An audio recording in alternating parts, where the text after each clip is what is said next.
Hey doing folks, my name is Jesse. Vlog entry number 24, May 5th. What have I been working on? Well, I've been working on my gig for May 22nd at the Elkton Music Hall, opening for Tony Holiday, as I've mentioned repeatedly. This Friday, I'm also going to be performing with the Cecil County Nightcrawlers. I'll be playing bass and singing at the Perryville VFW. So, you're never going to know that because this is going to come out long after that. That's brilliant.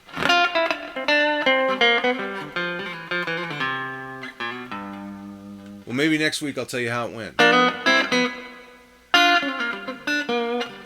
So I've been playing around. I was in the Guitar Center the other day, and some young man was tearing a Telecaster up playing these great bebop lines.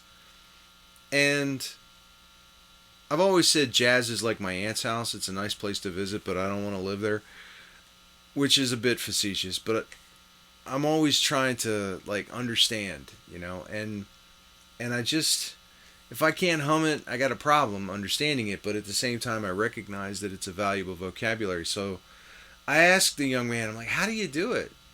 And he said, well, I know my chord shapes and I just play the notes in them. And I went, oh, huh. So if I had,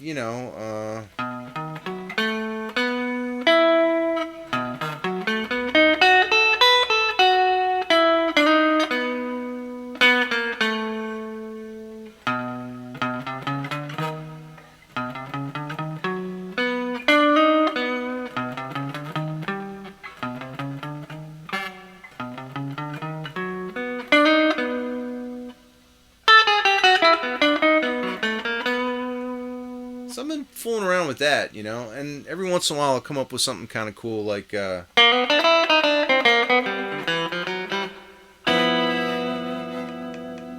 that's kind of fun. And again, it's like I go back to that "Moving On Over" solo from that Hank Williams song, uh,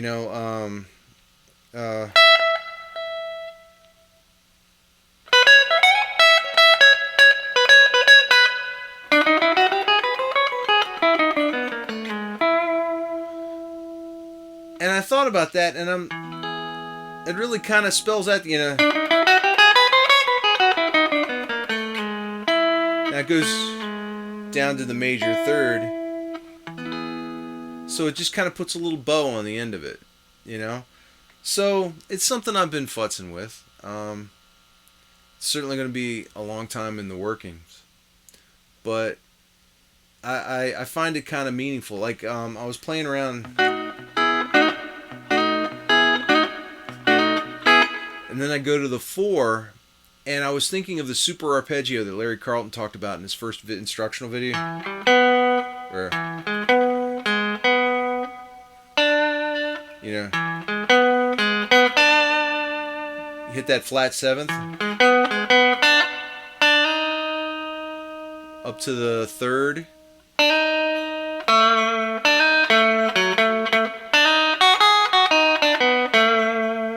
And hit the 7th of the 1.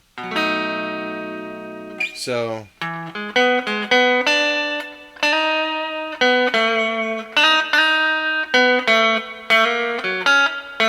the 7th going into the 3rd of the 5 chord.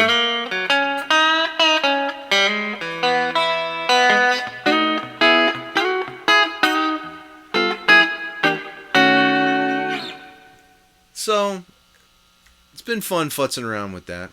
And what have I been futzing around on it with? Well, this is my Kalamazoo KG2A.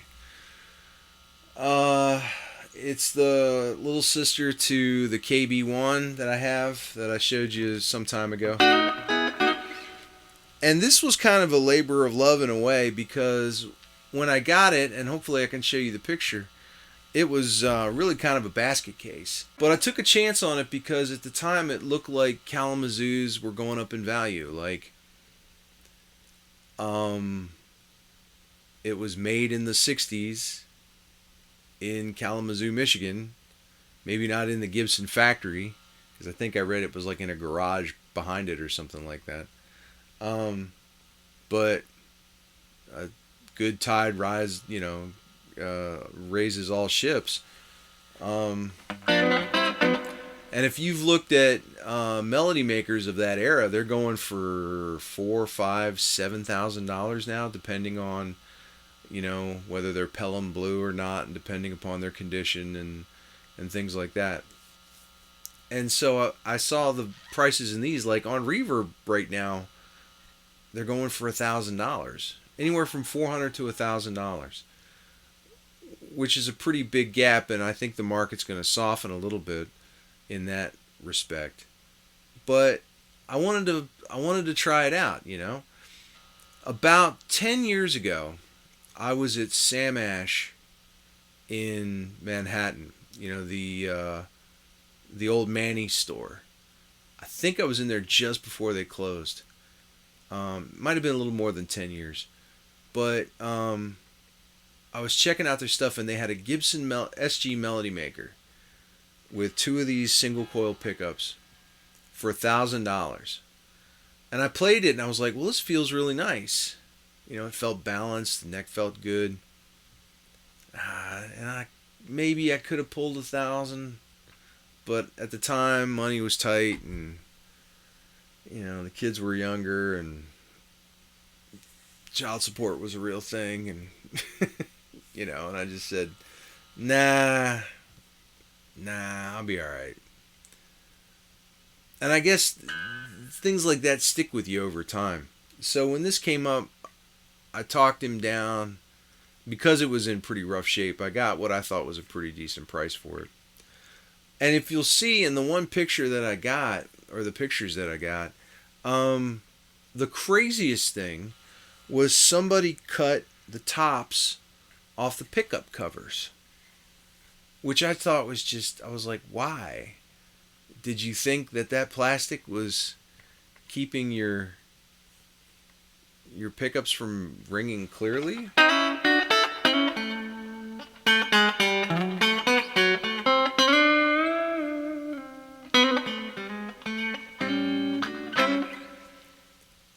But I said, you know what, I'm going to give it a shot because I had an idea. I ordered a new pick guard for it, which the guy sent it to me in an envelope without cardboard.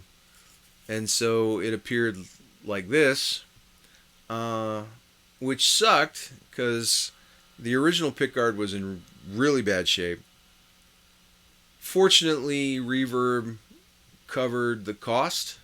The guy had insurance, so Reverb covered the cost, and it worked out because I was able to use that plastic to make tops for these pickups. Now, it's not perfect, and it kind of looks like I wish I'd thought it out a little more and maybe made a little less of a mess. But the cool thing about this plastic is acetone will melt it. And so I cut some tops to fit where the original tops were, and I put them in place, and then I used melted acetone from the pickguard that was broken to kind of fill in the gaps a little bit and seal it into place.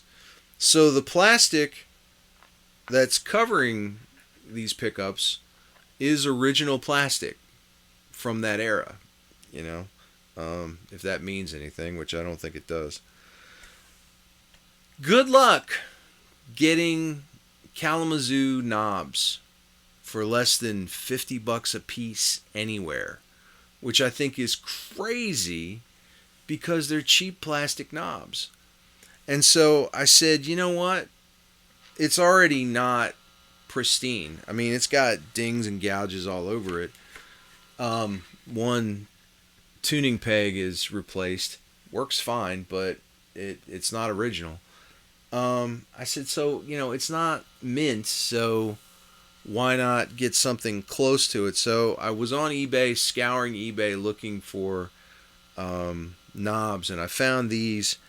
I bet if I wanted to spray paint them white and put like a little gold leaf on the top of it, it'd look even more like it, but I don't have that kind of time, and I don't have that kind of gift to make things blend in perfectly. The only other thing that's not original is the 3-position switch here. I'd cleaned out the original as best I could, but it was still real kind of iffy.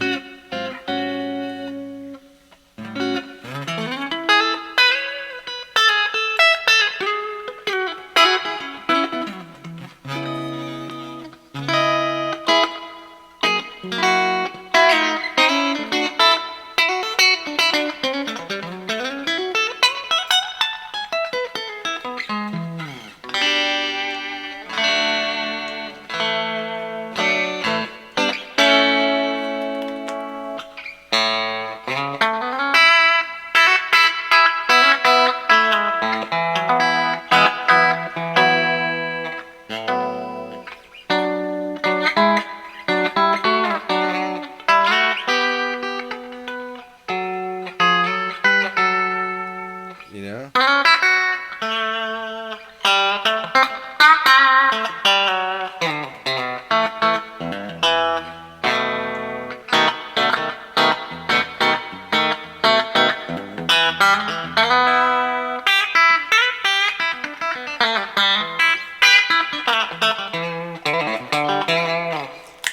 So I got a replacement switch that fit perfectly, wired it back up. The only thing I would do differently is I'd put a string, at least one string tree on it, if not more, because the break across the bridge and the break across the nut up here is not enough to really hold that string in place. I don't think I'm keeping this guitar. I shimmed the neck and did some adjusting on it to get it playable. The action's super low on it.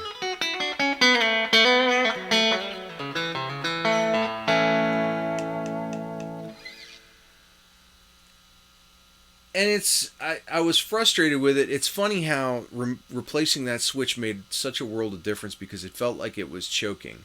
But then removing that switch and replacing it with a functional one.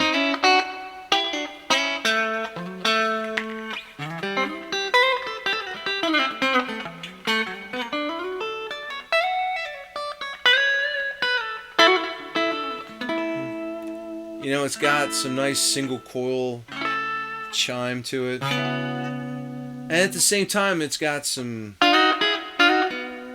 bass response. It's got some really good mid-range to it.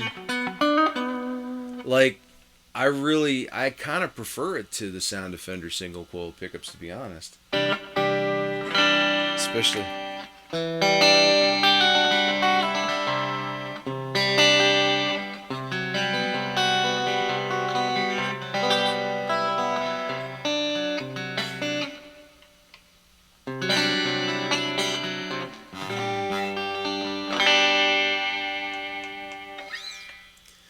And it kind of looks like a melody. This is the SG was the first design, and then after that they kind of look like a Mustang.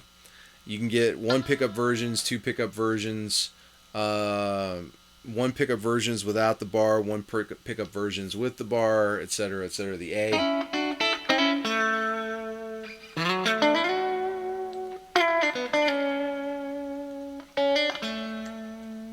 I like something with just a little wiggle to it,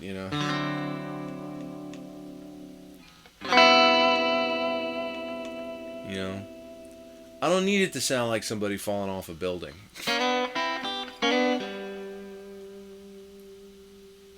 But ultimately, I think I'm going to let this one go. The other thing, I replaced all the screws on it. They had like the pickguard screws were rusted beyond belief, and the screws that were holding the pickups in place were completely mismatched. It's a wonder that it held anything in place, to be honest.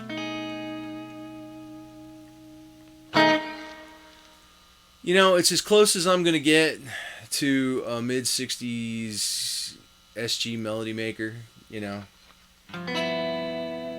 it was fun for a while. The pots are original. I managed to clean those up pretty well. But it's not getting played. Time to move it on. I've been clearing out a lot of gear that hasn't been getting a lot of use to it because why is it here? If the dog doesn't hunt, get it off the porch, right? And I'm glad I got this because it gave me an opportunity to think about vintage gear. You know, uh, I'm at a point in my life now where I could start getting nicer gear. Um, and I've contemplated, you know, do I get, say, a 70s era Les Paul? Do I get a 70s era Strat? Or, a Guild hollow body or a micro frets? There were some micro frets guitars on Reverb for under $2,000, which I haven't seen in a long time. But setting this guitar up and playing this guitar for a while really kind of taught me some lessons in an affordable way. Number one, like, you don't own it, it owns you. You are the steward of it, right? And so your job is to make sure it's playable. I love watching Uncle Larry's videos, and I always learn something from watching them. And one of the things I learned is there's the money that goes into buying the gear, and then there's the money that goes into maintaining the gear. You know, at the end of the day, they're still old guitars, and while the guitar might, like, maybe there is magic in those golden era instruments, but ultimately they're going to be lost on me because I'm at best a mediocre player. You know, like, I have my opinions about tone wood, but even if I believe the tone wood was a real thing, it doesn't mean shit if you can't play. You know? So I think the value is in newer gear, newer guitars. So I've kind of made a point of doing that. I've been clearing out a lot of gear, and I've got some stuff I want to show. And I think the oldest piece that I got is 30 years old, in the stuff that I've gotten. So, I think that's, it's really easy to go, oh man, I wish I had a 58 Paul or something like that. But do you? Because even if you did, and even if it sounded like everybody, like it's supposed to sound, getting it is only part of it. Maintaining it is the other part of it. Who are you going to take it to when it needs frets? Who are you going to take it to if wood starts splitting someplace? Who are you going to take it to for maintenance? Because you only want the best of the best working on that stuff. And, good work is not cheap, and cheap work is not good. So playing this has been kind of valuable. It's been a valuable learning experience for me. And hopefully it'll go, the new home it goes to will appreciate it. Oh, unrelated news. Notice the lights are original if you saw last week's. I found out what the problem was. The problem was a simple cable. This thing was humming like nobody's business because I had a bad cable that just made a bunch of racket. I found that out when I got some wireless and I plugged it in just to see if I could make it work, and the buzz magically disappeared. Even with all the stuff that I have on my board right now, including a fuzz pedal, which has just been wreaking havoc on what we've been doing. So anyway, tell me if you've ever had one of these Kalamazoos. Tell me if you've ever owned a really nice piece of vintage gear, and what the layout is in terms of maintenance. So anyway, my name's Jesse, and I'll talk to you later.